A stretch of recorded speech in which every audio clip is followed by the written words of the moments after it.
Hello friends, வணக்கம். இன்றைக்கி பச்சை பயிரில் குழம்பு ரெசிபி ஒன்று பார்க்க போகிறேங்க. இது கொங்கு நாட்டு ஸ்பெஷல். இது நான் யூடியூப்பில் பார்த்துட்டு தான் இந்த குழம்பு நான் ரெடி பண்ணுறேன். நான் வைக்கக்கூடிய மெத்தட் வேறு மாதிரி இருக்குங்க. இந்த மாதிரி செய்து பார்க்கலாம் எப்படி இருக்குது அப்படின்றதுக்காக நான் ட்ரை பண்ணியிருக்கேன். எப்படி செய்யறதுன்னு பார்க்கலாம் வாங்க. இப்போ பச்சை பருப்பு 1/4 கிலோ அளவுக்கு எடுத்துருக்கேங்க. நல்லா வாசனை வர அளவுக்கு நல்லா வறுத்துட்டு, இப்போ பருப்பை நல்லா கழுவிட்டு குக்கரில் சேர்த்துட்டேங்க. ஒரு 4 கிளாஸ் அளவுக்கு தண்ணி வச்சுக்கலாம். இப்போ பருப்பு 1/4 கிலோன்னும் போது தக்காளி 200 கிராம் அளவுக்கு நான் சேர்த்துருக்கேன். இதுக்கு தக்காளி தான் அதிகமாக இருக்கணும். பெரிய தக்காளியாக 2 கட் பண்ணி போட்டிருக்கேன். மஞ்சத்தூள் 1/4 டீஸ்பூன் அளவுக்கு சேர்த்துருக்கேன். ஆயில் கொஞ்சம் சேர்த்துட்டு குக்கரை மூடி விசில் போட்டுடலாங்க. ஒரு 3 விசில் வந்ததுன்னா பருப்பு நல்லா வெந்து வந்துடும். அதுக்குள்ளே நம்ம சின்ன வெங்காயம், பூண்டு, பச்சை மிளகாய் இதெல்லாம் நம்ம ரெடி பண்ணி வச்சுக்கலாம். இப்போ பருப்பு நல்லாவே வெந்துடுச்சுங்க. 3 விசிலே நம்மளுக்கு நல்லா மசிஞ்சு வர அளவுக்கு பருப்பு நல்லா வெந்துடும். பாருங்கள், கையில் எடுக்கும் போதே நம்மளுக்கு நல்லா மசிஞ்சு வருது.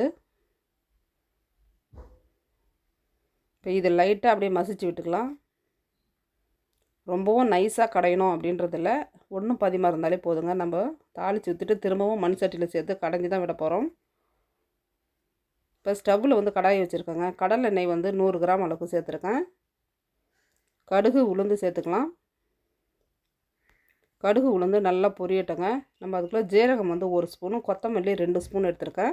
அதை உரலில் சேர்த்து நல்லா இடித்து எடுத்துக்கிறேன். ஒன்றும் பாதியமாக தான் இடிக்கணும், ரொம்ப நைஸாக இடிக்கணும்னு இல்லைங்க. இப்போ இடித்த ஜீரகமும் கொத்தமல்லியும் எண்ணெயில் சேர்த்துட்டு நல்லா வதக்கி விட்டுக்கலாங்க. இது வதங்கும் போதே நம்மளுக்கு வாசனை அந்தளவுக்கு வரும். இப்போ இடித்த பூண்டும் அதில் சேர்த்து நல்லா வதக்கி விட்டுக்கலாம். இப்போ சின்ன வெங்காயம் கட் பண்ணி வச்சுருக்கேன், அதையும் அதில் சேர்த்துக்கலாம். இதுக்கு காரத்துக்கு பச்சை மிளகாய் தாங்க நம்ம சேர்த்துக்கணும். வேறு எதுவும் காரத்தூள் நம்ம சேர்க்க போகிறதில்ல. நம்மளுக்கு எந்த அளவுக்கு காரம் தேவையோ அந்த அளவுக்கு பச்சை மிளகாயை எடுத்து நல்லா கட் பண்ணிவிட்டு உரலில் போட்டு இடிச்சிட்டு சேர்த்துக்குங்க. நான் லைட்டாக இடிச்சிட்டு தான் அதில் சேர்த்துருக்கேன். கருவேப்பிலை ஒரு பிடி அளவுக்கு போட்டுக்கிறேன். பெருங்காயத்தூள் இருந்ததுன்னா நீங்கள் சேர்த்துக்குங்க. நான் கட்டி பெருங்காயம் தான் வச்சுருக்கேன். அதில் சேர்த்து பெருங்காயம் நல்லா பொரிஞ்சதும் நல்லா வதக்கி விட்டுட்டு நம்ம கடைஞ்சி வச்சுருக்க பருப்பை அதில் சேர்த்துக்கலாம். தூள் பெருங்காயத்தை விட இந்த கட்டி பெருங்காயம் வாசனை ரொம்பவே அதிகமாக இருக்குங்க.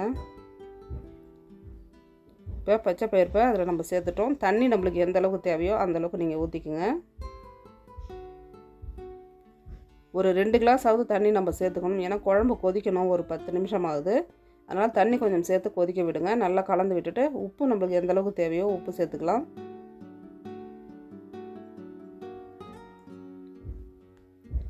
உப்பு சேர்த்துட்டு நல்லா கலந்து விட்டுடலாம். இப்போ இந்த குழம்புக்கு சைடிஸ் வெங்காய பக்கோடா நான் போட்டுக்கிட்டேங்க. நீங்கள் உருளைக்கிழங்கு, கருணக்கிழங்கோ இல்லை எந்த காய் நம்மளுக்கு பிடிக்குமோ அந்த காயை நம்ம ரெடி பண்ணிக்கலாம். இந்த குழம்புக்கு நம்ம செய்யக்கூடிய சைடிஸ் கொஞ்சம் காரமாக இருந்துச்சுன்னா டேஸ்ட்டு ரொம்பவே நல்லாயிருக்குங்க. வெங்காய பக்கோடா ரொம்பவே மேட்சிங்காக இருந்தது. இப்போ வெங்காய பக்கோடாவும் ரெடி ஆகிடுச்சிங்க.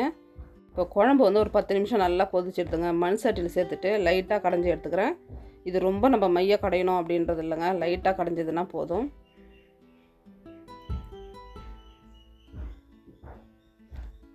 இப்போ கடைஞ்சிட்டு வேறு பாத்திரத்தில் மாற்றி வச்சுங்க. சூடான சாதத்தில் போட்டு சாப்பிட்டு பார்க்கலாம் எப்படி இருக்குது அப்படின்னு. இப்போ சுட சுட சாதம், இப்போ செம்மையான பச்சை பயிறு குழம்புங்க. நான் செய்யக்கூடிய பச்சை பயிறு குழம்பு வேறு மெத்தடில் நான் செய்து சாப்பிட்ருக்கேங்க, அதுவுமே ரொம்ப நல்லாயிருக்கும். இப்போ இதுதான் நான் ஃபஸ்ட்டு முறை செய்கிறேன் இந்த மாதிரி கொங்கு ஸ்பெஷல். இதுவும் சாப்பிட்டு பார்த்தேன், டேஸ்ட்டு அவ்வளோ நல்லா இருந்தது. இந்த பச்சை பயிறு குழம்பு இட்லிக்கு செட் ஆகுமா அப்படின்றது எனக்கு தெரியலங்க. ஆனால் தோசைக்கு சப்பாத்திக்கும் செம்மையாக இருக்கும். இப்போ இந்த பச்சை பயிறு குழம்புக்கு காரம் செட் ஆகுமா அப்படின்றது தாங்க நான் யோசித்தேன். ஏன்னா நம்ம பச்சை மிளகாய் மட்டும்தான் போட்டிருக்கோம். அந்த காரம் இதுக்கு சரி வருமா அப்படின்ற மாதிரி சாப்பிட்டு பார்த்தாங்க. டேஸ்ட்டு அவ்வளோ நல்லா இருந்துச்சு. காரம்லாம் ரொம்பவே கரெக்டாக அவ்வளோ நல்லா இருந்தது. உங்களுக்கு காரம் அதிக தேவைன்னா நீங்கள் அதிகமாக கூட பச்சை மிளகாய் சேர்த்துக்குங்க. ஆனால் பச்சை மிளகாயோட சாப்பிடும் போது தான் இந்த குழம்புனுடைய டேஸ்ட்டு அவ்வளோ நல்லாயிருக்கும் போல். ரொம்பவே நல்லா இருந்துச்சு. இந்த வீடியோ பிடிச்சிருந்தால் லைக் பண்ணி சப்ஸ்கிரைப் பண்ணுங்கள். தேங்க்யூ.